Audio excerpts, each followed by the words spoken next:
Manmohan Singh politician रहे होते तो क्या सिचुएशन दूसरी होती?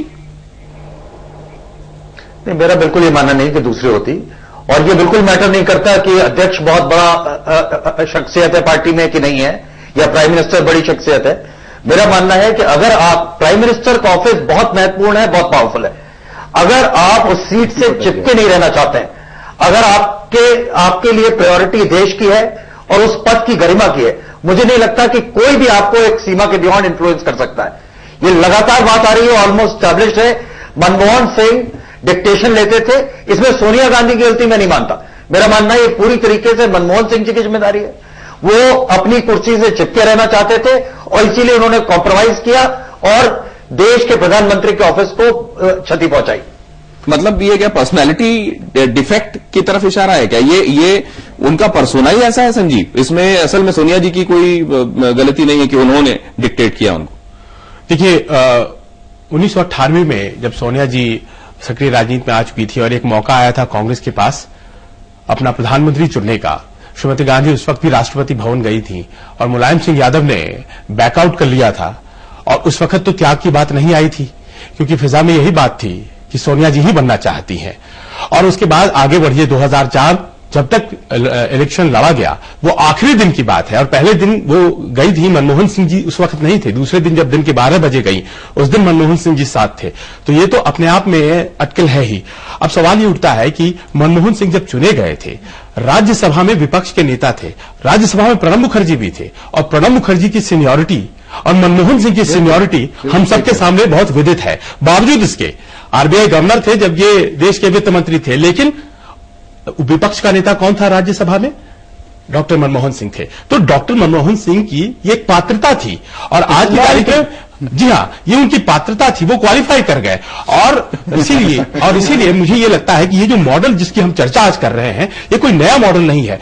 आप जरा मुंबई चलिए और मातोश्री की कल्पना कीजिए, और फिर मनोहर जोशी की कल्पना कीजिए, नारायण राणे की कल्पना कीजिए, उसी का तो कॉपी था ये, जहां एक 10 जनपद था और एक 7 आरसीआर था। लेकिन इसको थोड़ा सा हम बात कर, 10 जनपद की बात हम कर रहे हैं, ठीक है, सोनिया गांधी ने बनाया था और वो बिल्कुल उनके स्टैंप थे, इस तरह की बातें हैं। अब ये बातें कही जा रही, लेकिन पीसी फरक ने जो अपने किताब में एक और थोड़ा और आगे बढ़ गए, उन्होंने कहा है कि पीएम जो भी फैसला करते थे, छोड़िए सोनिया गांधी को, जो जूनियर मिनिस्टर होते थे अलग अलग मिनिस्ट्री में, वो भी उस फैसले को पलट देते थे। तो ये तो कुछ ज्यादा ही आगे हो गया ना। इसमें भी सोनिया गांधी की भूमिका है कि जूनियर मिनिस्टर पलट देते थे।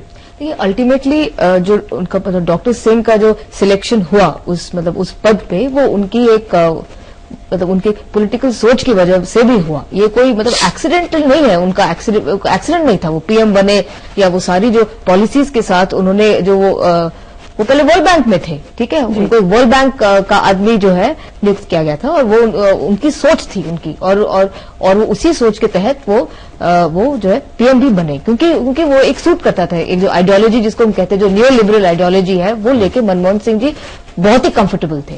और लॉयल्टी के अलावा कुछ और भी देखा गया। बिल्कुल पॉलिटिक्स बहुत जरूरी था। मनमोहन सिंह जी का जो पॉलिटिक्स था वो बहुत जरूरी था कांग्रेस के लिए। वो शिफ्ट जो उन्होंने किया, जो 90s में जो शिफ्ट हुआ, जो यहाँ बद्री कुछ जोड़ना चाह रहे हैं। बद्री, जब ये बात हो रही है कि ये क्या उनका चुप रहना, खामोशी से वो स्वीकार लेना, जो सोनिया जी कहती है, यही उनकी अहर्ता थी क्या, जिस वजह से वो 10 साल प्रधानमंत्री रह गए? और तब जब फिर आपको लेगेसी की चिंता होने लगती है, मतलब इधर यूपीए 2 वाला हिस्सा, तब तो फिर अगर ऐसा था तो उनको असर्ट करना शुरू कर देना चाहिए था, क्योंकि उनको ये मालूम रहा होगा कि अब इसके बाद अगले 5 साल फिर मिलना मुहाल है। देखिए दिनेश, मनमोहन सिंह जी एक बहुत विशिष्ट पर्सनैलिटी रहे हैं। वो बोलते कम करते ज्यादा हैं। उन्होंने बहुत किया है। अगर आप देखें जो एनडीए से जो जीडीपी का ग्रोथ, हाई डेवलपमेंट, इन्वेस्टमेंट, बहुत सारा, लेकिन वो अपने सफलता के शिकार रहे हैं। खुद ही सफलता को बाद में बैलेंस नहीं कर पाए। लेकिन वो व्यक्तित्व को अगर आप ये खास तरह से देखेंगे सांचे में, तो उनको गलत समझेंगे, यानी उनको हम समझने में कहीं गलती करेंगे, और वो हम कर रहे हैं गलती। दूसरा ये है कि सोनिया गांधी का आना एक नियम नहीं था, नियम अपवाद था। यानी इस स्थिति का बनना कि प्रधानमंत्री कोई और होगा और सोनिया गांधी किसी और, डबल लीडरशिप वाला मामला था, क्योंकि सोनिया गांधी के लिए विदेशी का सवाल खड़ा हुआ और ये खड़ा हुआ, तो ये नियम नहीं था, नियम अपवाद था। एक विशेष परिस्थिति थी जिसमें ये निर्णय हुआ।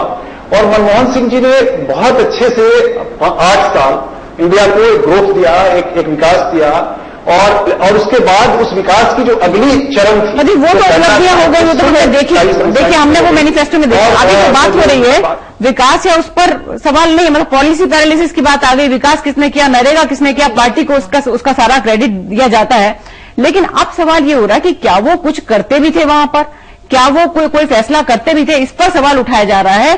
और अब अगर पीसी परख जो खुद सीबीआई के शिकंजे में कोलगेट वाले मामले में, वो ये कहते हैं कि फाइनल फैसला एज अ जो वो सारा काम उस वक्त वो देख रहे थे कोल मिनिस्ट्री का प्रधानमंत्री, और अब परख कह रहे हैं कि अगर मैं दोषी हूं तो प्रधानमंत्री भी उतना ही दोषी है, क्योंकि ओमिशन और कमीशन दोष तो दोनों में ही है ना।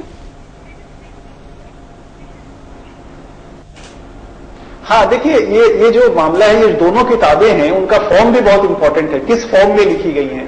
ये दोनों संस्मरण हैं और अपने मेमोरी के सहारे ये बातें कह रही हैं। तो फिर मैं ये सवाल खड़ा करूंगा कि इनकी बातों की टाइमिंग और इनकी बातों की एथिक्स पर फिर से विचार किया जाना चाहिए कि ये इनकी अपनी बातों की पॉलिटिक्स क्या है, क्यों कह रहे हैं। साहब, लेकिन ये जो बात आपने कही है उसको संजय बारू भी लिखते हैं अपनी किताब में।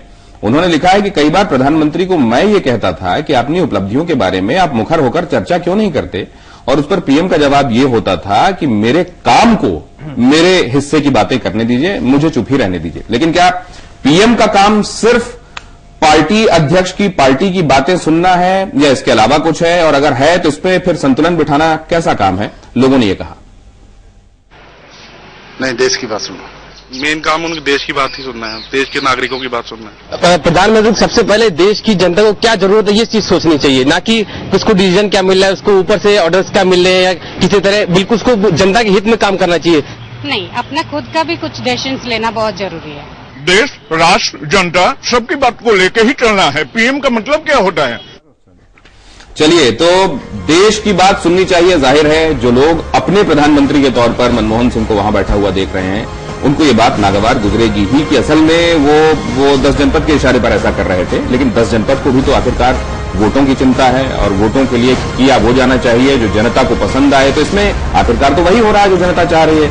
लेकिन एक बार फिर से उस तरफ लौटेंगे कि क्या अंदर की इन बातों को अंदर के ही किसी आदमी की तरफ से उजागर करना ये अच्छी रवायत की शुरुआत है, और ये सिर्फ ये मनमोहन सिंह जी साहब तक महदूद रहेगा या आगे भी हम ऐसा होता हुआ देखेंगे? हाजिर होता है।